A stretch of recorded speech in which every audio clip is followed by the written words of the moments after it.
ہم مسجد کے ایک حصے میں پردہ ڈال دیتے ہیں، ایک طرف مرد بیٹھ جاتے ہیں، ایک طرف عورتیں. تو جو صورت بھی آپ اختیار کریں، یہ بات قطعی طور پر ثابت ہے کہ اس حدیث کی روشنی میں جو عملاً حضرت صلی اللہ علیہ وآلہ وسلم کی زندگی اور آپ کی پاک خواتین مبارکہ کی زندگی کا نقشہ تھا، وہ یہی تھا کہ اپنے باجماعت نمازوں میں اپنی گھر کو مسجد نہیں بناتی تھی، بلکہ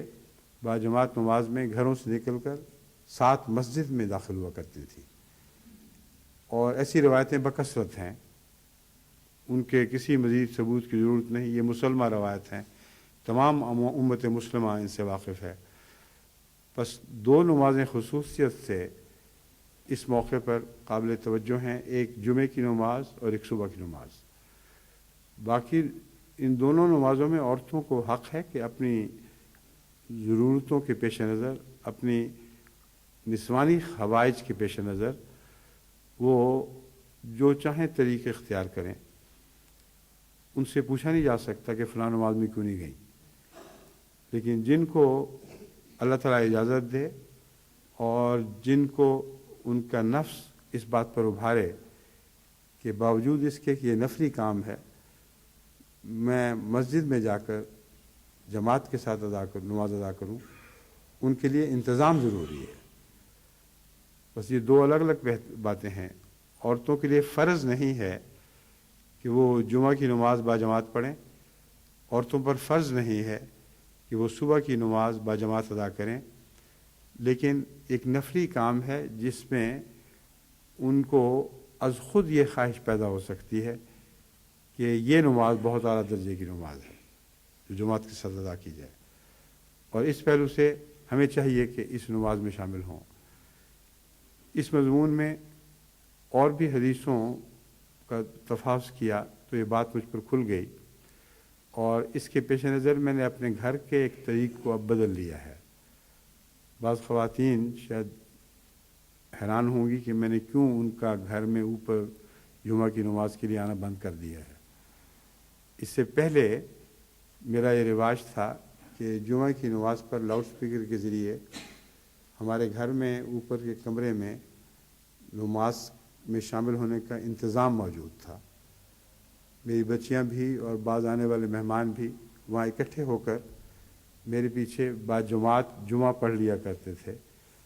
اور صبح کی نماز میں بھی یہ مسلسل دستور تھا کہ اگر کوئی چاہے تو وہ پڑھ لے. اس حدیث پر غور کرنے کے نتیجے میں نے اس فیصلے کو بدل دیا ہے. یہ گھر ایسا ہے جس کے ساتھ نہر بہتی ہے، یعنی نیچے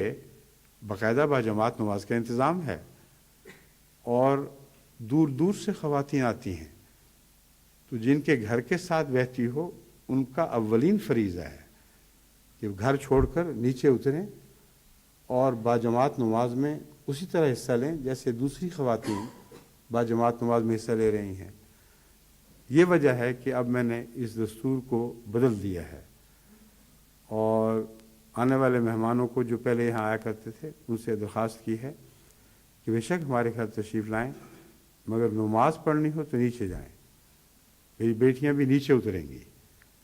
اور سب کے ساتھ مل کر نماز پڑھیں گی. اس میں ایک دوسری حکمت یہ پیش نظر ہے کہ اگر کسی جگہ باجماعت نماز کا انتظام ہے تو اہل خانہ کا یہ حق نہیں ہے کہ بعضوں کو اجازت دے اور بعضوں کو نا اجازت دے. ایسی صورت میں وہ کمرہ، وہ جگہ یا وہ جگہ جو اس کے لیے مخصوص کی گئی ہے، وہ اللہ کے لیے ایک عبادت گاہ کا مقام اختیار کر لیتی ہے. المساجد للہ ہے، مساجد اللہ کے لیے ہیں. بس اگر وہاں باجماعت نماز اس طرح ہو رہی ہے کہ گویا وہ جگہ مسجد کے قائم مقام بن گئی، تو پھر مجھے یا کسی اور کو ہرگز یہ حق نہیں کہ دروازے پر پہرے دار کھڑے ہوں اور کہیں کہ یہ مسجد خاص خواتین کے لیے ہے، وہی آ سکتی ہیں اور عام خواتین کو یہ حق نہیں، اور اسی طرح مردوں کو نہ صحیح بچوں کو حق نہیں کہ وہ یہاں آئیں. اس لیے سارا دستور غلط تھا اور نیک نیتی پہ مبنی تھا، مگر تفاحص کے بعد جو بات نکلی وہ یہ نکلی ہے جو اب میں نے آپ کے سامنے بیان کی ہے. بس اپنے گھروں میں اگر آپ نے باجماعت نماز کا انتظام کرنا ہے، جیسا کہ میری ہدایت پر بہت سے جرمن گھروں میں یہ انتظام ہے، تو یہ یاد رکھیں کہ پھر اس جگہ کو غیروں کے لیے ممنوع قرار نہیں دیا جا سکتا۔ اگر اندرونی نماز ہے تو وہ اور رنگ کی نماز ہے، ایک خاندانی نماز ہے جو آپ مل کر پڑھ سکتے ہیں، لیکن اسے باجماعت نماز کا حقیقی قائم مقام قرار نہیں دیا جا سکتا جب تک وہ جگہ سب کے لیے کھلی نہ ہو۔ بس اس پہلو سے احباب اس صورتحال کو پیش نظر رکھیں، جن گھروں میں بھی باجماعت نماز کا ان معنوں میں انتظام ہے کہ علاقے کے لوگوں کے لیے مسجد دور ہے، وہ وہاں اکٹھے ہو سکتے ہیں، ان کو ہرگز کسی تفریق کا کوئی حق نہیں۔ پھر اس نماز پر جو بھی آئے گا اس کے لیے دروازہ کھلا رہنا چاہیے۔ لیکن اگر یہ مسجد کی قائم مقام نہیں بنائی جا رہی، مسجد نہ ہونے کی وجہ سے، گھریلو مجبوری کی وجہ سے خاندانی نماز ہے تو اس کو جس طرح چاہیں ادا کریں، مگر وہ مسجد کی نماز کے قائم مقام نہیں ہوگی۔ بس یہ ایک وضاحت تھی جو میں اس ضمن میں کھل کے کرنا چاہتا تھا۔ اب اگر وہ لوگ جن کو مسجد مہیا ہو، یعنی اتنے فاصلے پر موجود ہو کہ وہ اس میں جا سکتے ہوں، وہ اپنے بچوں کو بھی اس پر آمادہ کریں، خود بھی جائیں، اللہ تعالیٰ کے فضل سے ان کی بہت اعلیٰ تربیت ہوگی، اور یہ ہدایت یہ حضرت صلی اللہ علیہ وآلہ وسلم کی ہدایت ان پر اطلاق پائے گی کہ روزانہ 5 وقت ان کے جسموں کے داغ دھلتے رہیں گے۔ اس وضاحت کے بعد میں چند اور باتیں اسی سلسلے میں آپ کے سامنے رکھنا چاہتا ہوں۔ ایک تو ضمنی بات یہ ہے کہ حافظوا علی الصلوات ہے، اب جو لکھا ہوا میرے سامنے ہے یہ بالکل صاف صلوات ہی پڑھا جاتا ہے۔ گزشتہ جمعے پر جو تحریر میرے سامنے تھی، چونکہ مضمون میں دماغ اٹکا ہوا تھا، اس لیے ایک معروف بات بھی ذہن سے اتر گئی کہ الصلوات ہے نہ کہ صلات پہلا۔ تو مجھے بعد میں لوگوں نے توجہ دلائی کہ آپ الصلات پڑھتے رہے ہیں، حالانکہ مجھے ویسے ہی یہ آیت یاد ہے، حافظوا علی الصلوات ہی پڑھتا ہوں، لیکن اس وقت اس کاغذ کی وجہ سے جو میرے سامنے تھا، جس میں تے مربوطہ تھی، لمبی نہیں تھی، الصلوات تے مربوطہ سے بھی لکھی جاتی ہے، یعنی یہ لفظ تے مربوطہ سے بھی لکھا جاتا ہے، لیکن اگر لمبی تے ہو تو فوراً ہمیں سمجھ آ جاتی ہے کہ اس کو صلات نہیں صلوات پڑھنا ہے۔ تو وہاں چونکہ مربوطہ تے سے لکھی ہوئی تھی اور جو حرکات ہیں وہ واضح نہیں تھیں، اس لیے از خود بے خیالی میں منہ سے الصلاۃ ادا ہوتا رہا، جس کا اس وقت مجھے پتہ بھی نہیں چلا۔ بعد میں جیسے کہ جماعت بڑی ہوشیار ہے اور باریک باتوں کو نظر رکھتی ہے، بعض لوگوں نے بڑے ادب سے مگر وضاحت کے ساتھ توجہ دلائی کہ قرآن کریم کی آیت آپ الصلاۃ پڑھ رہے تھے پہلے حصے میں، حالانکہ حافظوا علی الصلوات پڑھنا چاہیے تھا۔ یہ درست ہے، اور اس وضاحت کے ساتھ میں عرض کروں گا کہ پہلی کیسٹ میں جہاں جہاں بھی الصلاۃ پڑھا گیا ہے اس کو درست کر لیں، اور اب جو میں نے صحیح پڑھا ہے یہ عبارت وہاں بیچ میں داخل کی جا سکتی ہے، مگر ہمارے تاریخی ریکارڈ میں یہ درست جانی چاہیے، یہ تلاوت درست جانی چاہیے۔ حافظوا علی الصلوات ہے، اپنی نمازوں کی حفاظت کرو، والصلاۃ الوسطیٰ مضمون بنتا ہی اس طرح ہے، اور بالخصوص بنیادی نماز کی، بالخصوص مرکزی نماز کی، کیونکہ سب نمازوں میں اسے ایک غیر معمولی اہمیت حاصل ہے۔ بس یہ مرکزی نماز وہ ہے، میں نے کہا پانی تھوڑا سا دینا، گرم پانی، شادوں قہووں کی کوئی ضرورت نہیں، صرف تھوڑا سا گرم پانی لب تر کرنے کے لیے۔ یہ لوگوں نے اپنی طرف سے پتہ نہیں کیا کیا چیزیں بنا لی ہیں، کوئی بیچ میں قہوے ڈالتا ہے، کوئی شہد ڈالتا ہے، مجھے صرف لب ترنے کے لیے تھوڑا سا گرم پانی چاہیے ہوتا ہے، لیکن اتنا اولتا نہ ہو کہ ہونٹ جلا دے۔ تو یہ بھی دو انتہاؤں میں چلے جاتے ہیں، وسطی نہیں رہتے، دو انتہاؤں کے درمیان قائم نہیں رہتے۔ تو پتہ نہیں کیا احتیاطیں ہو رہی ہیں، سیدھا سادہ پانی دو مجھے بس، دیکھا وہی کام کیا، قہوہ بنایا ہوا ہے، اس کو بنانے میں دیر لگ رہی تھی اور اتنا تیز گرم ہے کہ میں اسے لب تر کر ہی نہیں سکتا، اس لیے اس کو اپنے پاس رکھو، ابھی جب یہ ٹھنڈا ہو جائے گا پھر دینا، درمیانہ ہو جائے گا، نیچے نہ پکڑانا، ابھی اپنے پاس ہی رکھو۔ اچھا، یہ میں عرض کر رہا تھا کہ نماز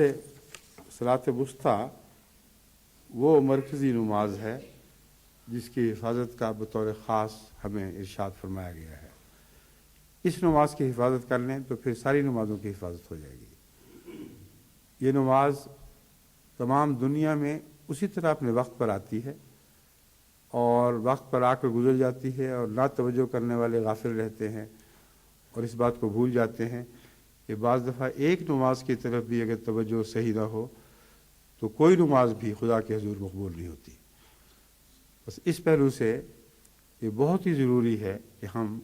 اپنی مرکزی نمازوں کی طرف توجہ کریں اور انہیں کھڑا کرنے کی کوشش کریں۔ امر واقعہ یہ ہے کہ یہ لفظ نمازوں کو کھڑا کرو اس بات کی طرف اشارہ کر رہا ہے، اور اس پر میں پہلے بھی بار بار روشنی ڈال چکا ہوں کہ انسان نمازوں کو کھڑا کرتا ہے اس لیے کہ وہ گرنے کا رجحان رکھتی ہیں، یعنی ہر شخص جو اپنی نماز کو قائم کرنے کی کوشش کرتا ہے بار بار اس کی توجہ پھرتی ہے اور مضمون سے ہٹتی ہے۔ جو ہی وہ توجہ پھرتی ہے اور مرکزی مضمون سے ہٹتی ہے وہی نماز گر جاتی ہے۔ جیسے بعض لوگ تیز ہواؤں میں اپنا کپڑا سنبھال کے چلتے ہیں، بعض بچیاں جو ملاقات پہ آتی ہیں، چھوٹی بچیوں کو ماں باپ نے سمجھایا ہوا ہے سر ڈھانپ کے رکھو،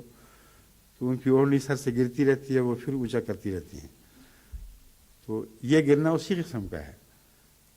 نماز جن آداب کے ساتھ پڑھنی چاہیے ان آداب میں خلل واقع ہو جاتا ہے۔ دیکھو اب شاید کچھ اس قابل ہو گیا ہو۔